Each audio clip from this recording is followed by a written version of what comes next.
për këto. Pra, ose të bëheshin palë, ose të tërhiqeshin totalisht. Në rast se të tërhiqeshin i bie që Shtetet Bashkuara të Amerikës të shkonin në relativ vetë izolimit. Po. Por, ky vetë izolimi do të binte ndesh me të gjitha doktrinat e drejtanishme të Shtetit Bashkuar të Amerikës. Pra, nuk mund të ndodhte ky vetë izolim dhe për këtë arsye është bërë një llogari e thjeshtë që bërja palë në një konflikt me secilin nga këto sërish do të sillte një vetë izolim të ardhshëm, për arsye se nga ky konflikt do të dilte i dobësuar, dhe duke dalë i dobësuar, detyrimisht ti do detyrohesh të izolohesh në territorin tënd, sepse nuk mund ta kontrollojmë atë territor. Dhe për të mbajtur këtë supremacinë diplomatike botërore, aktualisht, cilën amerikanët e kanë dhe po paraqesen atëre, është më e mira që të luajnë lojën e paqëtorit sesa lojën e nxitsit. Dhe për këtë arsye kanë nxituar që në të gjitha këto konflikte agresive të bën një lloj marrëveshje, për të ruajtur pozicionin e tyre. Sepse agravimi i këtyre situatave do të sillte humbje të pozicionit amerikan. Sepse në rast se do të agravojë situata ta zë me Huthit, atëherë amerikanët do të ishin detyruar ose të ndërhynin ushtarakisht, totalisht hapin një luftë me Huthit. Po. Por hapja e luftës me Huthit sërish do të tregonte dobësi për Shtetet Bashkuara të Amerikës. Pra, për të ruajtur pozicionin që kanë, me prestigjin që kanë, llogaria më mirë është që të bëjnë paqëtorin dhe të merren vesh që këto konflikte të ndalohen në mënyrë që Shtetet Bashkuara të kenë kapacitetet dhe mundësi të ringrihen, sepse aktualisht janë të rënuara. Sot nuk është më ajo Amerika që ishte para 30 viteve. Ushtarakisht është një Amerikë e rënuar, është e rënuar në aspektin që ushtarakisht nuk mund të përballet me vende si Kina dhe me vende si Rusia, bëhet llaf. Pa jo me vende si puna jonë. Ose me vende si Gjermania dhe Anglia që ajo e ha gjallë brenda një jave. Pra nuk po flasim për këto kapacitete, po flasim për kapacitetet të njëjta, të barabarta. Pra për superfuqi. Se superfuqin do ta krahasosh me superfuqin. Ja. Po më ndihmon regjia me këto pamje se një nga pyetjet që do kemi pastaj se kjo ka lidhje me një dron mother drone, po regjia pastaj të lutem. Drejt kësaj po shkojmë. Pra edhe kjo është pjesë e kësaj. Pra aktualisht këtë platformën të dronit që është një platformë siç janë aeroplan mbajtës, ky është dron mbajtës. Pra aeroplan mbajtës mbajnë avion, ky droni mban dron, është dron i cili mban dron dhe mban 100 dron. Po. Të gjithë dronët janë dron, të gjithë dronët që mban janë dron kamikaz dhe sasia që mund të mbajë është deri në 1000 ton. 1000 ton. Po, sasia që mund mbaj, ka lartësia e fluturimit të këtij droni është 15000 metra, pra 15 kilometra, kurse lartësia, kurse kapaciteti operacional i tij është 7000 kilometra. Pra ky dron mund të fluturojë dhe ky dron ka madhësinë e një droni të Shtetet Bashkuara. Droni është një dron që Shtetet Bashkuara të Amerikës e përdorin për zbulim strategjik. Ai është, nëse më mend, është RQ-4, pra Global Hawk. Droni Global Hawk ka këtë madhësi që ka ky dron. Pra është në këtë madhësi. Se ai është dron zbulimi, kurse ky është dron luftarak. Këtë dronin tashmë e kanë prodhuar kinezët dhe nga fundi i qershorit kanë deklaruar që do fillojnë testimin në fluturim. Pra deri më sot ka pasur. Çfarë do thotë drejta në kuptimin e le të themi kësaj do të thotë luftës së ftohtë ushtarake midis pra duhet kemi një parasysh pavarësisht se ky është një dron i cili mban 100 drone të tjerë kamikaz. Sido që të jetë, është një objekt ajror dhe çdo objekt ajror pavarësisht largësisë të tij, kapacitetit të tij operacional 7000 kilometra, mund të thotë dikush që okay, ai ta lëshon 7000 kilometra, vjen deri mbi Shqipëri dhe të lëshon këta dronë dhe të azhëson gjithçka. Pra në këtë 7000 kilometra jemi nga Kina larg. Po. Në këtë aspekt dhe. Por ama sërish ky kërkon mbrojtje. Pra këta dronët që ka nuk mund t'i japin mbrojtje. E qartë. Pra, sido që të jetë, ky mund t'i japë një përparësi operacionale aty ku ai që e posedon këtë ka totalisht nën kontroll ajrin. Pra ajo që ndodh shumë aktualisht në Ukrainë. Le të marrim thjesht Ukrainën. Në Ukrainë aktualisht hapësira ajrore e Ukrainës kontrollohet nga rusët. Nuk ka supremaci, po ka kontroll. Pra supremaci ka kur ai nuk ngre dot asnjë lloj avioni, kur ai nuk ngre dot asnjë lloj mbrojtje kundërajrore, asnjë lloj rakete që të rrëzojë. Por hapësira ajrore e Ukrainës është totalisht nën kontrollin e rusëve. dhe në menaxhimin e tyre, po jo supremaci. E qartë. Dhe ky dron, në rast se do të fluturonte ta zëm, do të fluturonte deri në një pjesë të territorit të Ukrainës dhe në atë pjesë që kontrollohet nga Rusia. Kurse në pjesën tjetër nuk ka garanci sepse sërish i duhet mbrojtje. Pra i duhet mbrojtje kundërorë, i duhet mbrojtje me avion për të mbrojtur nga raketat dhe nga avionët që mund të ngrejnë armiku jot, kundërshtari jot. Prandaj pavarësisht kësaj, është një dron i cili do të përdoret vetëm nuk është në superioritet i madh, është një zhvillim teknologjik shumë i madh në fushën e aviacionit dhe në fushën e goditjes, normalisht sepse duke qenë se ky dron, pra deri tash dihet që ky dron e ka aftësinë operacionale 7000 km, por ama nuk dihet se sa kanë aftësinë operacionale. 7000 km i bie nga Kina në Shqipëri. Nga Kina në Shqipëri. Por droni i madh e ka 7000 km, po këta dron të vegjël nuk dihet se sa e kanë. Nuk kanë dhënë informacion. Pra nuk kanë dhënë informacion. Pra dakord ky shkon atje, po droni i vogël sa e ka. Pra shikoni, kemi të bëjmë me një objekt shumë të madh. Kemi të bëjmë me një objekt i cili nuk është i pakapshëm nga radari, nuk është i padukshëm. Pra çdo lloj radari në tokë të objekte kapte dhe çdo lloj radari në ajër që ndodhet, çdo lloj radari, çdo lloj avioni luftarak këtë e kap. Pra problemi është si e garanton mbrojtjen e vetvetes ky lloj droni. Ky është problemi më i madh. Ky është problemi më i madh. Pra dhe ky mund të japi një përparësi operacionale në ato territore që ti kontrollon. Ti garanton që i kontrollon. Ti kontrollon. Pra nuk ka përparësi operacionale në territore të cilat ti nuk i kontrollon. E qartë. Dritan, se dolëm dhe kjo ishte që regjia me që më nxorri këtë, sepse unë po flisja për pikat e nxehta dhe gjëja më e rëndësishme që duhet pyes tani në përfundim të bisedës me ty është, a mundet me që jemi tek diskutimi Palestinë-Izrael, a mundet kemi, se ndërkohë Ministri i Jashtëm kinez kërkoi atë njohjen e Palestinës, kemi mundësinë që u pat kur erdhi Trump në lindjen e mesme, kemi Macron që vazhdon ta artikulojë këtë mundësinë me zgjidhjen me dy shtete. A mundet që pas përfundimit të negociatave apo bisedimeve të Izraelit me Hamasin të kemi një përfundim të tillë? Jo, unë nuk besoj që do kemi një përfundim të tillë të këtyre dy shtete për arsye se problemi do të qëndrojë në atë që aktualisht është krijuar i njëjti problem. Pra, Izraeli ka marrë territoret, të cilat nuk i takojnë nga viti 1967 këtej. Po.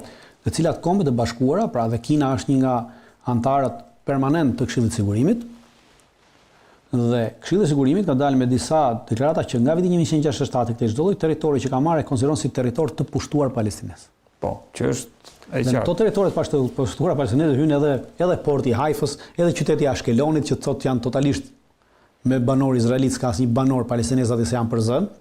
Dhe tashmë kemi sërish në këto 20 muaj luftime, Izraeli ka pushtuar territoret të Gazës, ka pushtuar territoret të Bregut Perëndimor.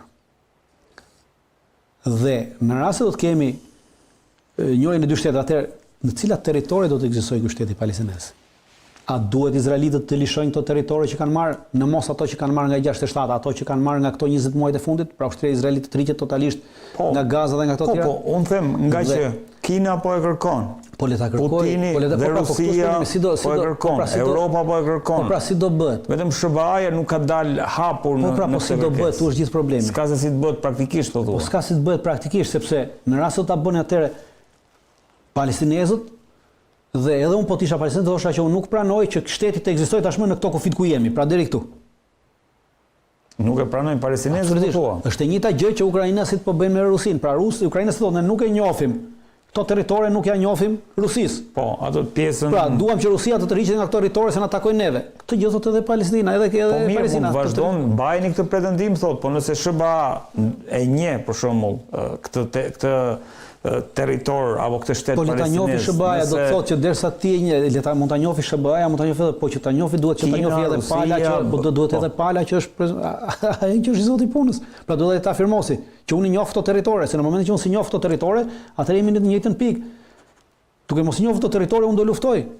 Kështu që po thua kjo është pra, unë mendoj që kemi për të pasur armpushim i cili mund të zgjasë, siç kanë zgjatur deri më sot armëpushimet, pra deri në 2023 kishte armëpushim midis Hamasit dhe Izraelit.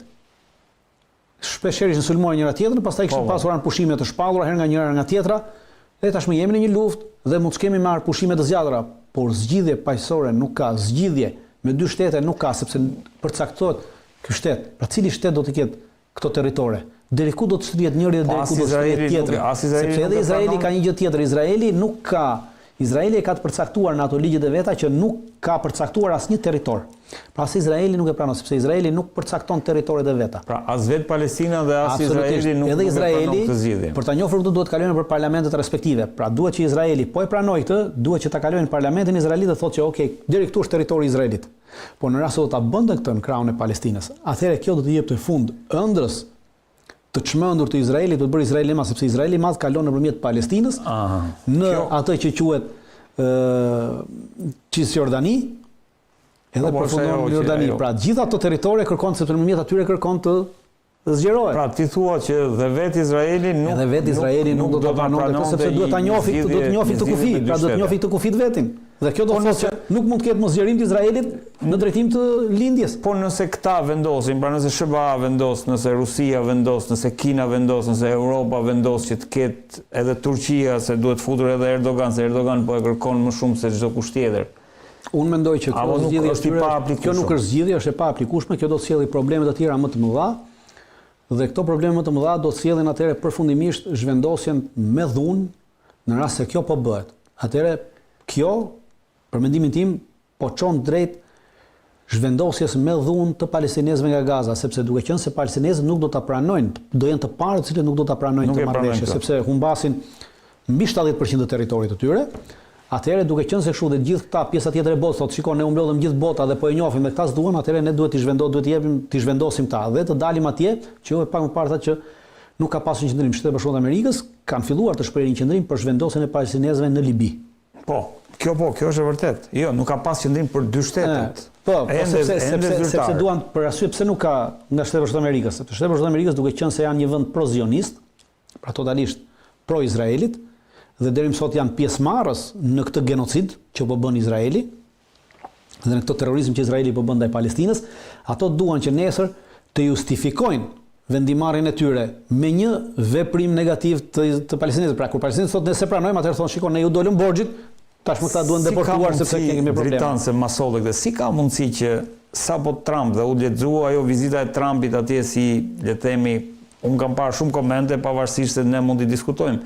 Po menjëherë pas kësaj doli ky lajmi që SBA-t po negociojnë po tentojnë që të zhvendosin palestinezë në Libi. Domethënë njëkohësisht, ndërkohë që ishte lajmi që Trump ka injoruar Izraelin, doli menjëherë ky lajmi tjetër. Jo, a mos jemi te pjesa e asaj që themi, ky cirku i deklaratave dhe lajmeve që absolutisht që ka cirk deklaratash, po kjo nuk do thotë që këto negociata nuk po ndodhen. Dhe ajo çfarë po ndodh, aktualisht janë në bisedime me Libia është ndarë në dy qeverisje.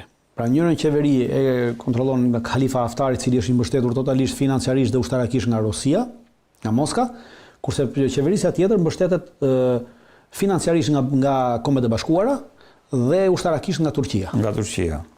Dhe Shtetet Bashkuara të Amerikës janë në bisedime me këtë qeverinë që mbështetet nga Turqia dhe nga Kombet e Bashkuara.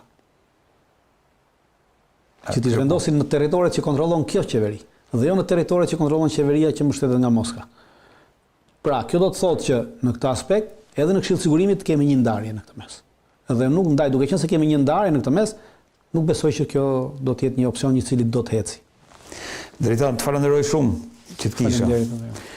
Ndërkohë, regjia, ju lutem, tentoni pak të lidhemi me Olsi Yazexhi, me cilin do të flasim pak a shumë mbi zhvillimet e fundit që lidhen kryesisht me lindjen e mesme, pastaj me impaktin që këto le të themi ngjarje kanë atë rajon.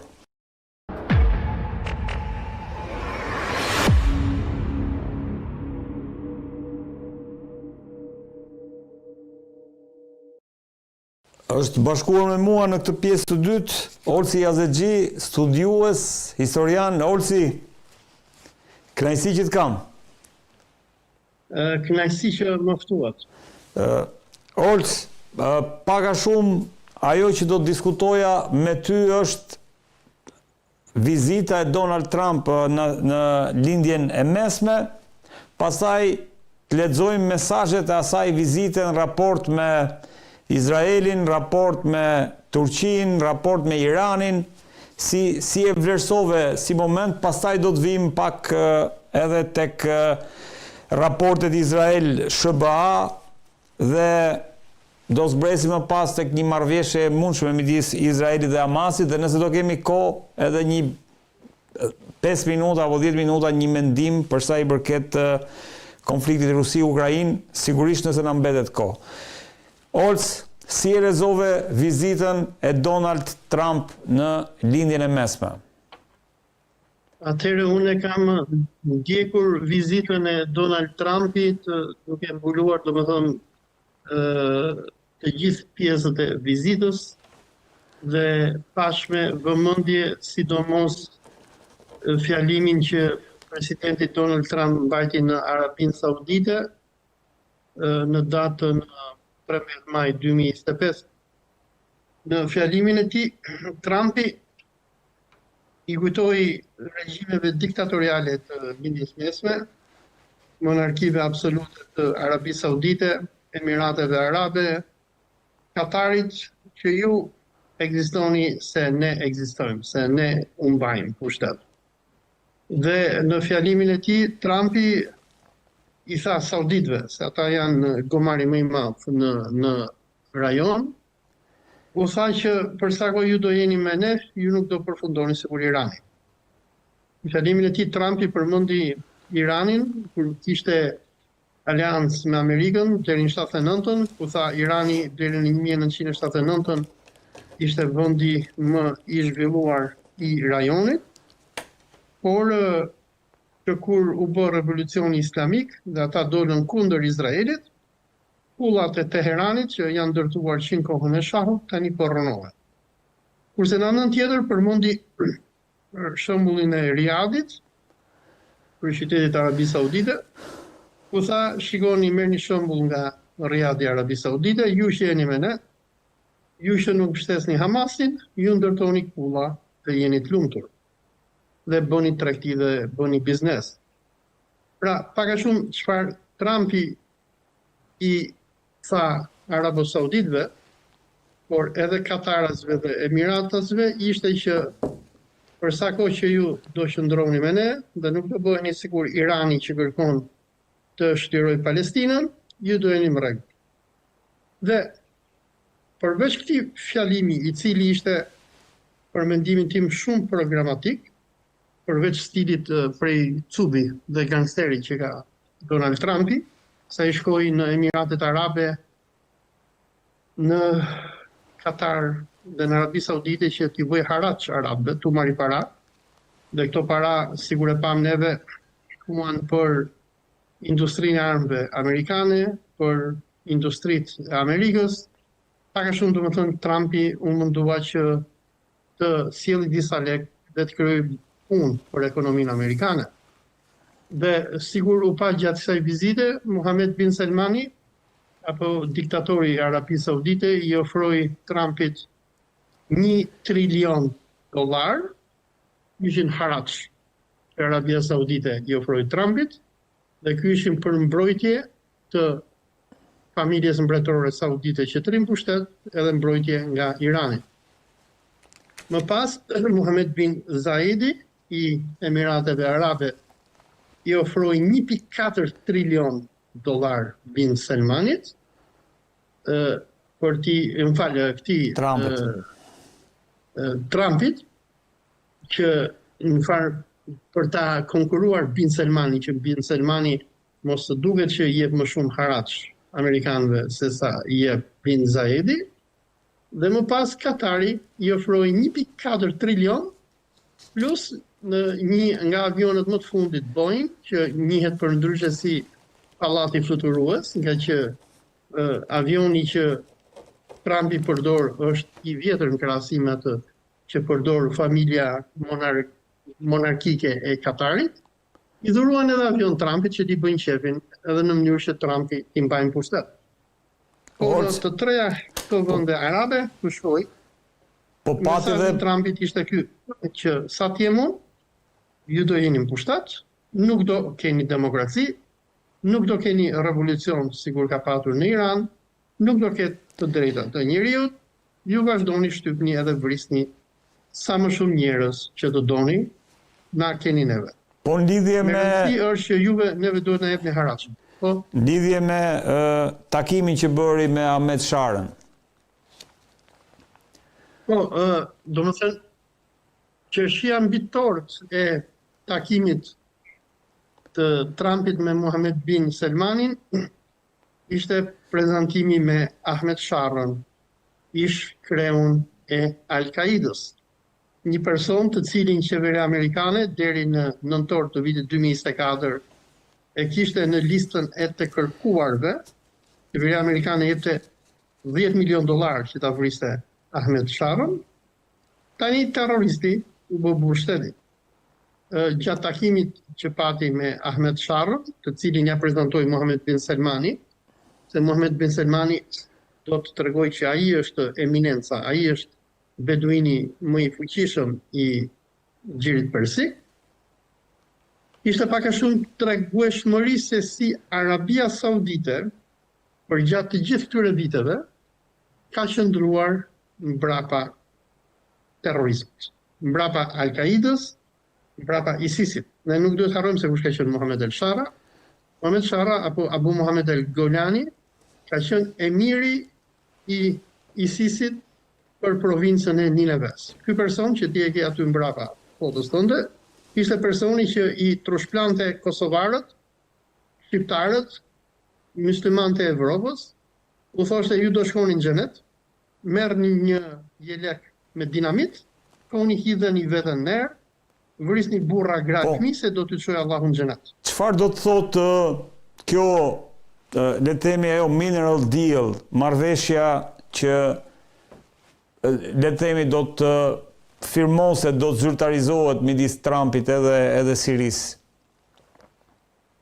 Tani, Siria është vend shumë i pasur. Siria ka gaz në fushat në tetin e Latakijës. Frika e izraelitëve deri në këtë kohë ka qenë se Turqia do ta kthejë Sirin në një vilajetin e saj apo në një koloni. Tani me këtë marrëveshje që Trumpi do të bëjë apo ka bërë me Sirin për shfrytëzimin e mineraleve, është pak a shumë i njëjti kolonizim sikur ka ndodhur me rastin e Ukrainës. Domethënë, amerikanët kur t'japin diçka, ata do të marrin pothuajse çdo shka.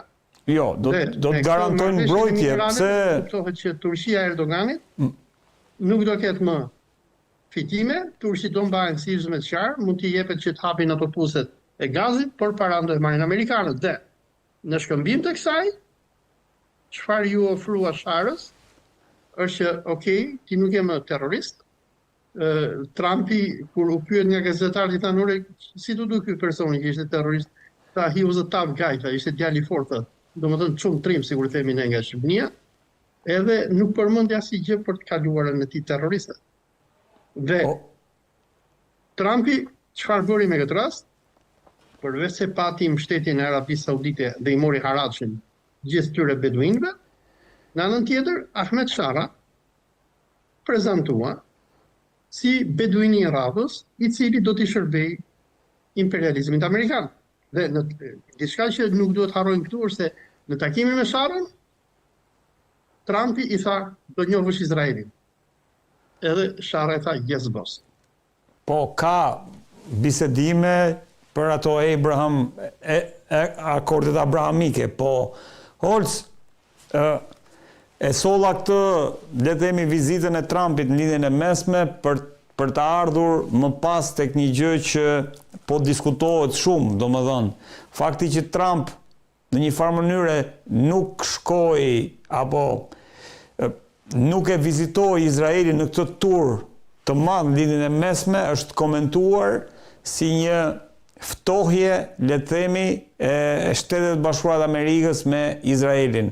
Është komentuar si një përmbysje e madhe e politikës amerikane në lindjen e mesme, sepse ky armatosja, le të themi, apo këto marrëveshjet për armë me Arabinë Saudite, me Katarin e tjerë, në një farë mënyre e kanë zemëruar Izraelin për shkak se dihet situata në atë rajon. Si e vlerëson posaçërisht raportin që sot aktualisht Donald Trump ka, apo Shtetet Bashkuara kanë me Izraelin? Unë nuk di çfarë them, se në këtë temë ka shumë spekulim. E para, Donald Trumpi nuk ishte si shkonte në Izrael, sepse e para Izraeli është vend luftë. E dyta, aeroporti Tel Avivit goditet për ditë nga Houthit e Yemenit, nga dyshim të Trump. E katërta, Trumpi se radhe në lindjen e mesme nuk doli për të bërë paqe, po doli për të bërë plaçk, sigur themi ne toskët. Pra, ai kishte në plan që unë do shkoj të gjitha beduinët arab, që ekonomia ime është për tokë, nuk po kam investime në Amerikë, e çfarë bëjmë? Janë këta gomerët që unë i mbaj gjithë në pushtet, dhe që janë të trembur si nga populli i tyre, si nga Irani revolucionar, si nga palestinezët, si nga Houthit e tjerë e tjerë. Po shkoj te këta, do të bëj këtyre presion, do të marr para, dhe do t'i them publikisht që ta dëgjoj edhe opinioni publik vendas, domethënë opinioni publik i Arabisë Saudite, i Emirateve Arabe dhe i Katarit, që për sa kohë që ju jeni me neve, me Amerikën, juve nuk ju prak njëri. Por Trumpi nuk ishte se si shkon